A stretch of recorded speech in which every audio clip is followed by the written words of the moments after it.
You step on the scale day after day, hoping for progress, but the number doesn't move. Or worse, it goes up. You say no to dessert all week, work out 6 days a week, and eat clean in every meal. I've been there too. For years, I thought I was doing everything right until I discovered three healthy habits that were keeping me fat. And honestly, they broke my relationship with food and my body. In this video, I'll share exactly what those habits are, why they are keeping you from losing weight, and the exact frameworks my mom, an ACE certified nutritionist, used on me and 5,000 of her other clients that have helped them lose 2 to 3 kilos a month while eating out at restaurants. If you watch this video till the very end, you'll learn exactly how to fix these mistakes and finally lose weight without giving up the foods you love. And here's the sad truth. 80% of the women that have come to us were making these same mistakes. If you're new here, I'm Simran Valecha, a weight loss coach. 7 years ago, I lost over 10 kilos and have kept them off. I work alongside my mom, an ACE certified nutritionist, and together we've helped over 5,000 women globally lose 2 to 3 kilos a month without cooking separate food for themselves,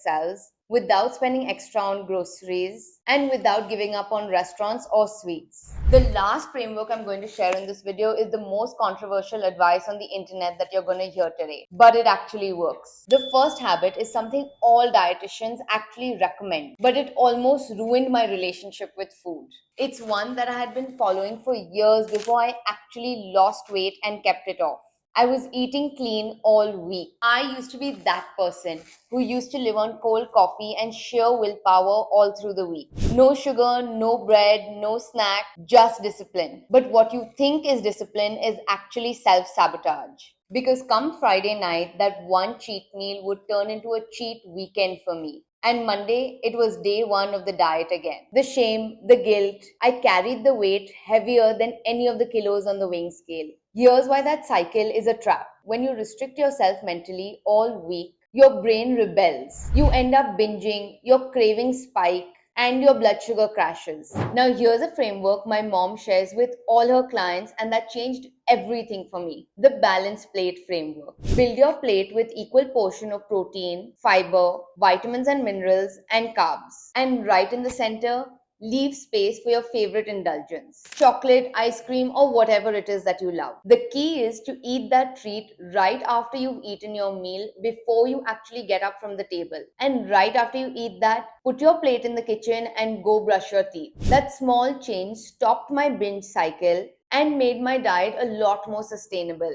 And the best part, I could enjoy my Friday night pizzas guilt free. One of my clients, Neha, a 29-year-old marketing manager from Delhi, had been binging every weekend after eating clean during the week. She came to me frustrated with her weight and lack of discipline. We introduced her to the balanced plate framework, including a piece of chocolate every day at lunch. She lost 3 kilos in just a month and her cravings disappeared. Now, the next habit, it's not about food at all. It's something every woman feels proud to skip until it sabotages all progress. The second habit I had been following for years was not taking rest days.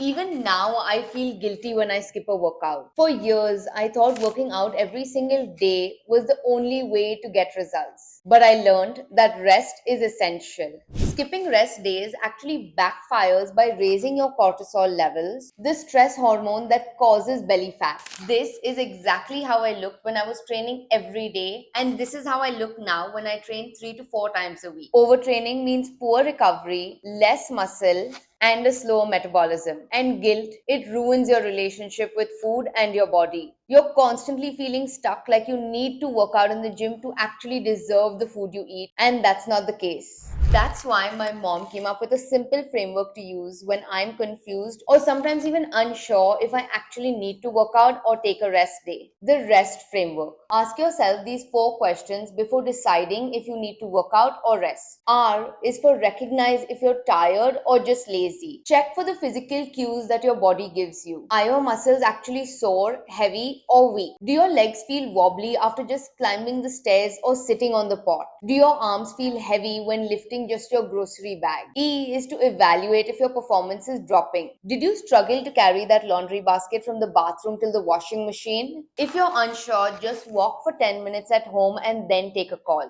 3 is self-check your mood. Are you craving rest or are you feeling guilty? How does your body feel? not your mind. Ask yourself, will a short nap or gentle stretching restore me? Or does the fatigue linger after the nap or the stretching? Physical fatigue improves with rest. Mental fatigue often needs deeper strategies like mindfulness or changing your environment. T is to thank your body for all the effort and choose recovery. Remember, rest isn't laziness, it's recovery. Even gentle movement counts. One of our clients, Ritika, a 34-year-old software engineer from Bangalore, would feel guilty for taking a single rest day. She had been working out 6 days a week. She came to me saying, Sim, I know everything about health and fitness. I've been doing it for years, but suddenly I no longer see results. On probing deeper, we realized that she just needed rest and a break from her strict routine. Using the rest framework, she added rest days and some light walking. Her energy soared and she lost 2.5 kilos in 2 weeks. And her workouts became a lot more effective. You can't control the first thought, I should work out, but you can rewire your second thoughts to be kinder and more effective. And this is the kind of support we provide in our customized diet program. We ask you these questions out loud so you can make a conscious effort of changing your habits. Now, the third one. Honestly, this was very toxic for my mental health. And it's probably one that you're guilty of too. But before I share the exact mistake I made and how to fix it, make sure you hit that like and subscribe button so that the YouTube algorithm gods can share this video with all those who are also trying to lose weight. The third habit I had adopted since I began my 10 kilos weight loss journey was calorie counting. Someone had told me that I needed to eat only 1200 calories a day to actually lose weight, and it had stuck with me for years. So I started using MyFitnessPal. I had reached a point where I was actually adding the calories of the wine I was drinking at the point I was actually drinking it. And if you reach the same point, please take a pause. Ask yourself, is this really the way I want to live my life? Be honest. Have you ever tracked calories or used MyFitnessPal? Tell me in the comments so I don't feel alone. I'm so glad my friends had an intervention and made me realize that my life doesn't revolve around the calories I was consuming or the weight on the weighing scale. It was a long journey before I could actually quit calorie counting because it had almost become an addiction. And like I said earlier, you can't always control the first thought you have, but you can definitely change the narrative when you have the second thought. My mom, an ACE certified nutritionist, created a framework for this for me and shared it with all her 5,000 clients. It's called the portion, not calories framework. The first rule is skip the numbers. Forget calorie counting, grams, macros. Instead, use visual portion guide. Cups, bowls, the size of your hand. She gave me these visual cues that I'm sharing with you now, and they are gold. Your protein should be the size of your palm. Your carbs should be fist size. Your fat, like any sauces or oil, should be the size of your thumb. And the salad that you're eating, as much as you want. If you want to know exactly how to implement portion control in your life, I've created a 4.5 minute video on how to actually implement portion control. Make sure you watch that after you finish this. The second part of this framework is build balanced meals. Now, I already covered this in the first part of the video, so I'm not going to dive deep into it. But the point of it is to divide every plate of yours into 4 parts. One part protein, one part carb, one part fiber, and one part vitamins and minerals. This way, your portions will always be in check.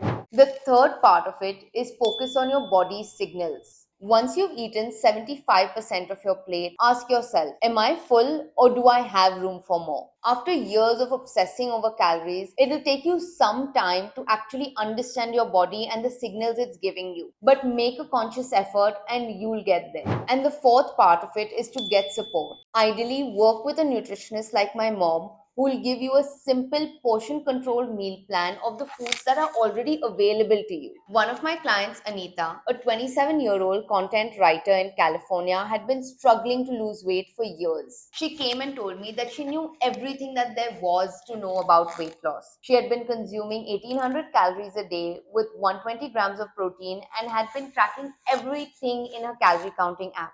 With a lot of restraint, she finally switched to the portion control method of ours using bowls, plates, and cups and not calorie counting anymore. She lost 3.5 kilos in a month, improved her mood, and improved her relationship with her food. And she was so grateful to have found my mom. You too can work with her for only rupees 3499. In her customized diet program, she'll handhold you to actually teach you how to implement portion control in your real life to be able to eat foods that are actually easily available to you. No fancy expensive foods like quinoa and avocado. Just foods that are actually made in your home or that are available to you in your canteen or hostel or even at a restaurant. The sign up details are in the description below. Make sure you check it out.